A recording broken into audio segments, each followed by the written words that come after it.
En vrai, c'est bizarre ce qui se passe, wesh. Mais c'est bizarre de ouf ce qui se passe, wesh. Imagine pendant 2 mois. Pendant 2 mois, bah, je vais On va mourir en dire fait. jusqu'à l'été. Non, c'est pas dire jusqu'à... Putain! Bah si, C'est à peu près. jusqu'à mai, quoi. Bah ouais, c'est le début de l'été Non, mais presque. c'est pas possible, non. Moi, je vais pas tenir, hein. Enfin, là, c'est bien, tu vois, qu'on enregistre ce premier appel au début du confinement, parce que comme ça, dans genre 2 mois, je serai genre... Ouais, c'est une question très difficile. Un mot pour dire que on commence à s'interroger sur le déconfinement. Et je comprends l'impatience et je crois qu'elle est générale. Car aujourd'hui, c'est la logique du confinement qui doit prévaloir. Elle doit prévaloir au moins jusqu'au 15 avril et peut-être plus longtemps. Et quand je dis peut-être plus longtemps, c'est probablement plus longtemps. Mais il faut dire la vérité aux Français, ça n'est pas pour demain matin. Mon cher Albert, j'ai connu la guerre, je ne pensais pas connaître une pandémie mondiale un jour. Ce sont les mots de ma grande-tante qui vit recluse chez elle depuis bientôt 20 jours, comme une grande partie de la planète. Depuis plus de 2 semaines, mon quotidien est frappé par une soudaine stagnation du temps. Les jours, les heures, les minutes sont suspendus. Depuis une vingtaine de jours, je répète les mêmes gestes, les mêmes activités, les mêmes envies et les mêmes pensées. Comme un robot dans un futur pas si éloigné.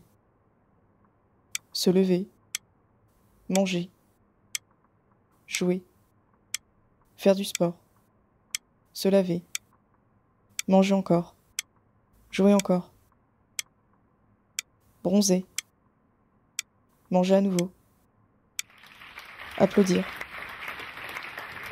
Depuis un mois d'ailleurs, c'est le seul moment où Paris devient bruyant. A-t-on la même envie de vivre lorsque toutes nos journées se ressemblent, qu'elles n'aboutissent à rien et ne vont vers rien? Se sent-on réellement vivant lorsque l'on est hors du temps et que tout contact avec l'extérieur nous est interdit? Pour moi, dans ce confinement, ce qui est compliqué, c'est surtout ce manque de liberté. Tous les jours, je fais le même trajet autour de ma maison, la nuit, pour me dire que je reste pas enfermé chez moi tout le temps. Mais elle reste là, cette sensation d'enfermement. Elle est toujours présente.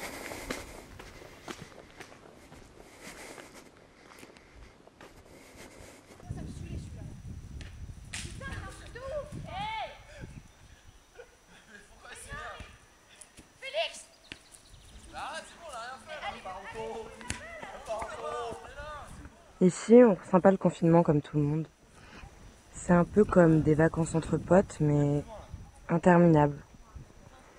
Chaque jour, on se demande si on réussira encore à supporter, et chaque jour, on s'apprivoise un peu mieux. Ici, au moins, on respire. J'arrête de vivre en accéléré sans savoir où je vais.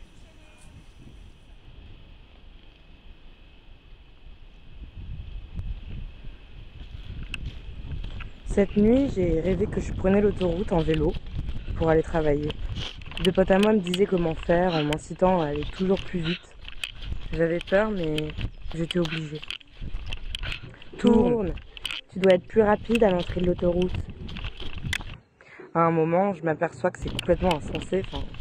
Je m'arrête pour leur dire en fait, non, je vais pas continuer à mettre ma vie en danger comme ça, j'arrête. Ce à quoi elles me répondent Gwen, si tu prends pas un peu de risque dans la vie, je sais pas, t'y arriveras jamais, quoi. Qu'est-ce qui ressort de ça, finalement Le fait que je prenne la décision de m'écouter moi, ou bien le fait de commencer à vivre, peut-être plus passionnément.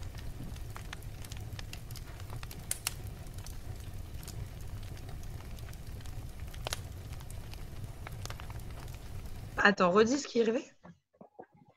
Du coup, ma famille, ils font tous des rêves assez glauques et un peu tristes en fait. Donc, Ah ouais. ma mère, par exemple, elle fait des rêves en mode c'est des bestioles qui veulent rentrer dans son corps. Mon grand frère, il va très mal. C'est comme il l'a abandonné et tout. C'est, Putain. Bah, les médecins qui rentrent dans ce corps, c'est comme un virus, tu vois. Bon, un peu, bah, ouais, il faut je sais qu'il pas. Psychiatre. enlève ça. Enlève ça. Ok, j'enlève ça. Je suis toujours derrière toi, bébé. Toujours, quoi qu'il arrive, je suis là.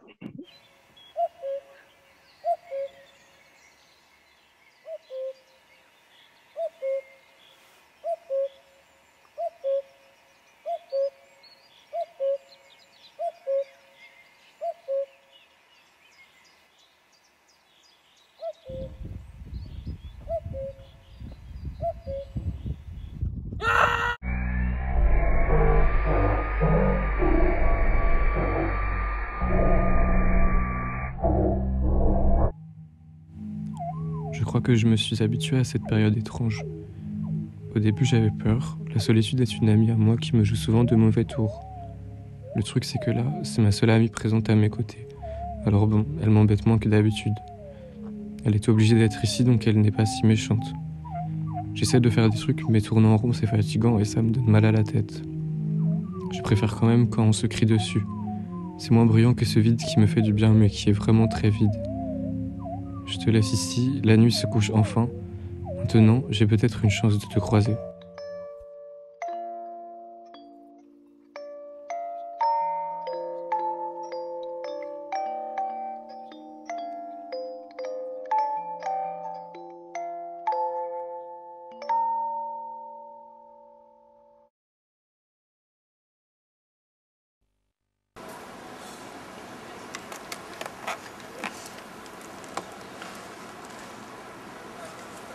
Je fais un documentaire sur toi. Il y a du son. Ouais, il y a du son. Bonjour. Vas-y, Je raconte-nous un m'appelle petit peu. Emilien. Ouais. Là, je suis avec Cyril. Qu'est-ce qu'on va faire? On va à Hôtel de Ville voir une exposition sur le cinéma LGBT. Eh oui, rien que ça. Et là, on sort de ça 2. C'était bien. C'était bien. Franchement, c'était bien.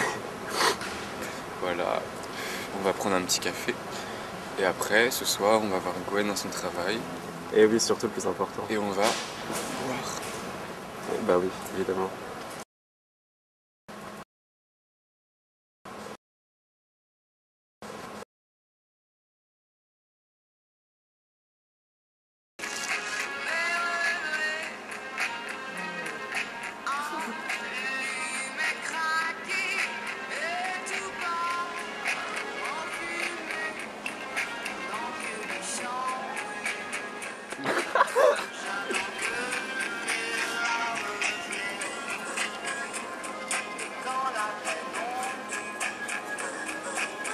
Là, ça colle pas sur tes lunettes. Si.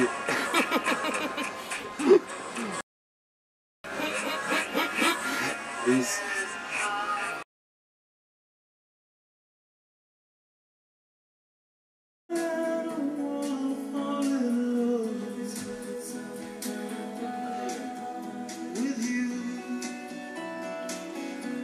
Ah! Oh.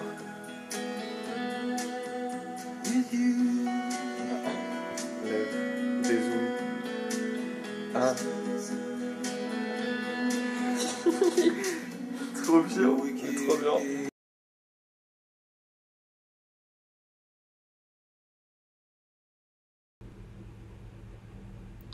Nos rêves sont devenus plus réels que ce que l'on vit, quoi. Il se passe plus de choses intéressantes dans mes rêves que dans mon quotidien, j'ai l'impression. Et aussi, c'est la nuit qu'on est le plus vivant. Et on est totalement décalé, en fait.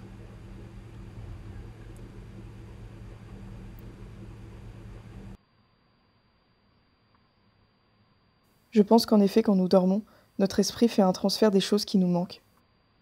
Comme pour qu'on ne les oublie pas. Que l'on s'y accroche avec espoir de les retrouver. Un peu comme une personne entre la vie et la mort qui se raccrocherait à l'image de ses proches pour tenir. C'est comme si l'apocalypse était passé, comme si un déluge avait emporté du jour au lendemain toute l'humanité. Et ce ne sont pas les infos à la télé qui aident à ramener du réel. Chaque soir, de nouvelles images des hôpitaux débordés sous le flot de patients nous parviennent. Chaque soir, un nouveau discours du président ou du Premier ministre, l'air toujours grave, le lexique toujours martial, nous enfonce un peu plus profond dans la science-fiction. Dites-moi, cela vous semble-t-il réel? Depuis votre chambre, votre jardin, votre maison, votre HLM, vivons-nous tous le même fantasme? Qui aurait cru que la routine qui m'étouffait et dont je me sentais prisonnier deviendrait, après une simple annonce à la télévision, il y a 11 ou 14 jours, l'oasis vers lequel se précipiterait mon esprit?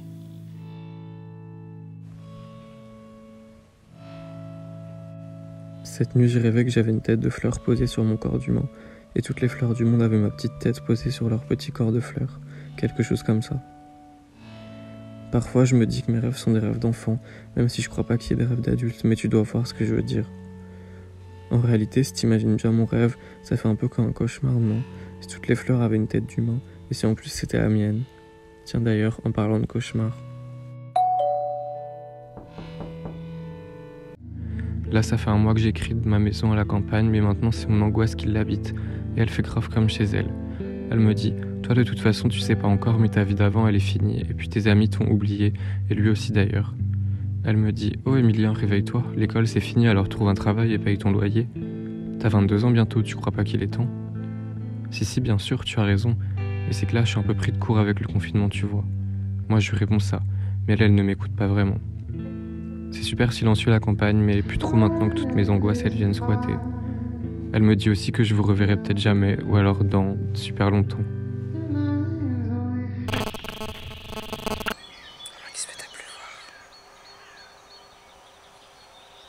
De mon côté, c'est plutôt l'inverse.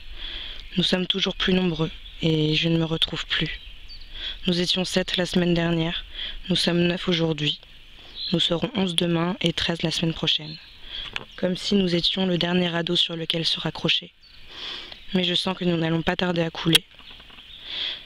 Cette oppression s'est confirmée cette nuit. J'ai rêvé que je devais fermer un magasin de vêtements. Quelques personnes tentaient de rentrer, pensant que c'était toujours ouvert.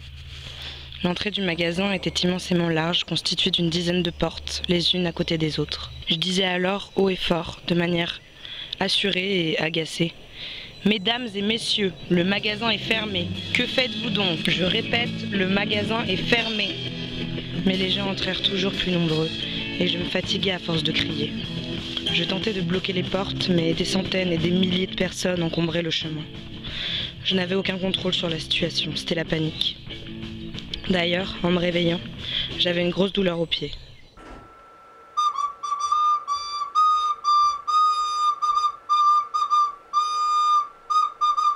Nous sommes en guerre. C'est depuis que je ne sors plus et que je n'ai plus de contact avec l'extérieur, mon acouphène il est devenu vachement plus fort en fait. Et c'est devenu un peu une source de stress et d'anxiété pour moi. Je dors beaucoup moins bien. Et ça de jour en jour, j'ai l'impression que ça devient de plus en plus fort. Jusqu'à ce que ma tête explose en moment. Le monde me manque en fait. Même si je sors, même si je suis dehors et que je suis pas non plus si enfermé que ça, je me sens incroyablement seul en fait. Je fais même plus de rêves. Je me souviens même plus. C'est devenu un peu fade. J'aimerais bien que le monde reprenne des couleurs. Moi aussi d'ailleurs. En tout cas, je suis impatient de te revoir.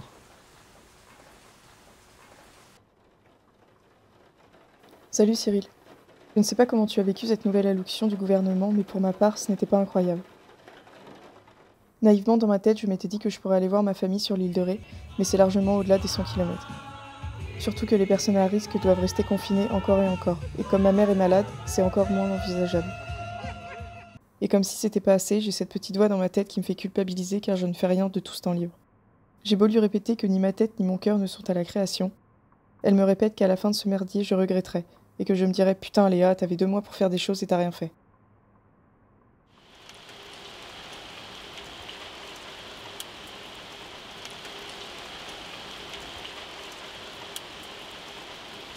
Il est 2h du matin, et depuis ma fenêtre ouverte, je regarde une nuit sans étoiles. Où sont-elles passées? J'imagine le ciel de Paris 100 ans auparavant, animé par la lueur de nos constellations qui ne se cachaient pas encore. Je me dis qu'on a dû leur faire peur avec toutes nos fusées et tous nos satellites, que celles-ci ont dû être surpris lorsqu'en 57 elles ont vu arriver Laika à bord de Sputnik 2, et que chaque pas de plus tenté dans leur direction n'a dû faire qu'accroître leur crainte.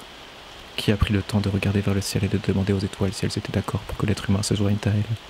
Comment aurait-on pu prévoir la timidité des astres et leur peur des grandes villes qui les chassent de leur ciel? Aujourd'hui la nuit est jaune, couleur tungstène, je regarde vers le ciel à l'affût du moindre éclat, du plus fin scintillement mais rien n'y fait. Dans la pénombre surexposée, il m'apparaît comme une évidence que l'être humain a tué les étoiles. Salut Gwen, c'est le jour 39 et je suis chanceux parce que j'ai réussi à trouver un travail. J'ai pas eu à juste traverser la route comme dirait machin truc. À la campagne, quand t'es jeune, c'est souvent à l'usine que tu bosses pour te faire des thunes, alors voilà. T'inquiète pas pour moi, je suis bien protégé, j'ai une super tenue, en vrai je ressemble à rien avec, mais je te laisse te foutre de ma gueule. C'est jour 44 et j'ai rien à dire parce que c'est la routine. Aujourd'hui j'ai décidé de passer la journée avec mon petit frère Ruben, parce qu'il me manque beaucoup quand je suis à Paris ou même ailleurs. Je dois dire que sa joie me rappelle la tienne et tu manques beaucoup.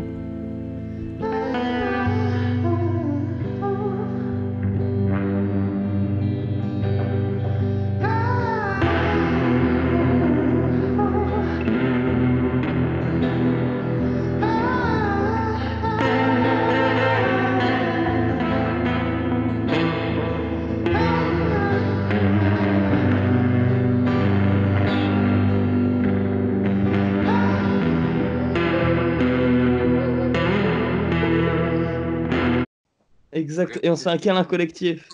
Oh vraiment, mais on va se faire un fucking fat câlin. Par contre, je vous préviens là, dans 2 mois, genre, parce que je vais mourir en fait. Cher Gwen, j'espère que tu vas bien et que de ton côté tout le monde est en bonne santé. Pour ma part, rien de grave n'est à signaler. Ma mère et mon frère semblent s'être habitués à cette nouvelle routine et je trouve moi-même un rythme qui me convient. Au bout d'un mois, il serait temps. Dans quelles circonstances étranges devons-nous travailler? Calme omniprésent devrait nous aider à nous concentrer, et pourtant j'ai l'impression d'être survoilié et que nous nous dirigeons dans l'aveugle, mêlant à nous frayer un chemin au travers de ces eaux redoutées de tous les navigateurs. Ces eaux sans vagues, désespérément imperturbées par le vent, où calme et tangout sont synonymes, sans même la moindre brise pour gonfler le voile.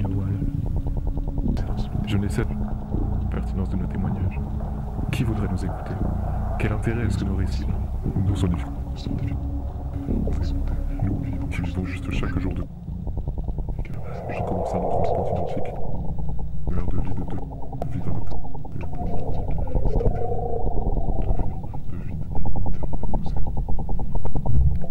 Qui voudrait bien de ces mortifères histoires d'ennui? Qui voudrait entendre parler du vide tout en ayant vécu le vide? Mais être seul aussi longtemps avec ma fenêtre comme un univers assombri sur une montagne.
C'est le jour 53 et j'ai officiellement emménagé dans ma tête. Quelqu'un m'a dit que je pouvais inventer mon propre monde ici. Je me suis bien installé mais c'est un peu le bordel. C'est le dernier jour du confinement aujourd'hui, enfin pour ce que cela veut dire. J'imagine que je dois arrêter d'écrire ici alors. Je sais plus quel jour on est mais tout...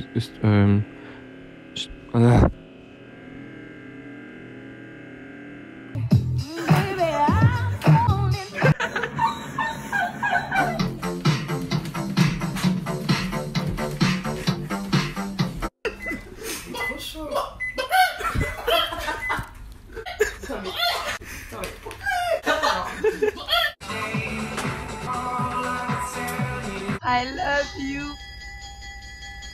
Donne-moi ta main et prends la mienne. La cloche a sonné, ça signifie la rétamie, que la joie vienne.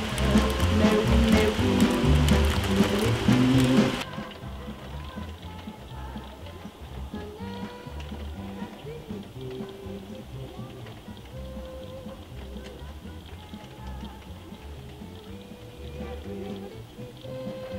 Le mois de mai arrive, et avec lui la fin du confinement, la fin de ce documentaire, la fin de ma scolarité. Donne-moi ta main, prends la mienne, l'école est finie, chantez Sheila. Je ne pensais pas que cette chanson que je n'aime pas, chantée par une artiste que je n'aime pas, allait apparaître dans ma tête en écrivant ces lignes. Et pourtant, nous y voilà. Une page Word vide à 2h51 du matin, et Sheila dans la tête. J'ai 22 ans, presque 23. Si l'on considère que j'ai commencé l'école avec la primaire à 6 ans, alors cela fait 16 ans que je suis d'une forme ou d'une autre à l'école. 16 ans passés à me découvrir moi-même, me cacher puis me révéler. 16 ans de rencontres inoubliables, de rencontres oubliées et de rencontres que j'espère oublier. 16 ans qui m'ont mené à ce documentaire avec toi et les autres dans cette école, cette année, dans ces circonstances. Je pense à l'après qui se dessine en sfumato sous mes yeux. Je ne sais pas quoi faire une fois ce documentaire achevé, une fois cette adolescence accomplie, une fois le confinement levé. Ma seule certitude est que je veux filmer, créer, aimer. Je veux déménager. Je veux laisser mourir cette période de ma vie en paix et construire quelque chose de nouveau. Ces 16 ans m'ont enfermé dans un confort, dans un cadre, dans quelque chose de subjugué encore plus par le confinement qui m'étouffe physiquement et mentalement. J'ai ce besoin et ce rêve égoïste de faire du neuf dans ma vie, de cesser de m'enliser dans des relations de façade, d'hologrammes mal réglés. Face au doute, je ne pense qu'à une chose, fuir, loin d'ici, quelque part où la nuit me serait inconnue, quelque part où je pourrais retrouver les étoiles.